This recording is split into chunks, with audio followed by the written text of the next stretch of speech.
করিতে পারিনি চিৎকার।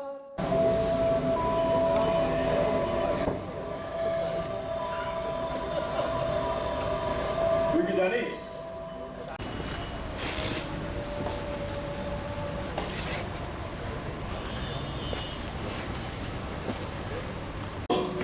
মিথ্যা যতই শক্তিশালী হোক তা সত্যের নিকট পরাজিত হতে বাধ্য। সমাজ বদলের হাতিয়ার হচ্ছে নাটক।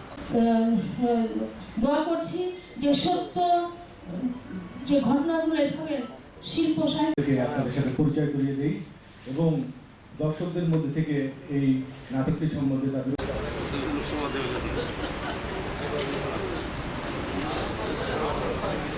আপনাদের সাথে পরিচয় করিয়ে দেই এবং দর্শকদের মধ্যে থেকে এই নাটকটি সম্বন্ধে তাদের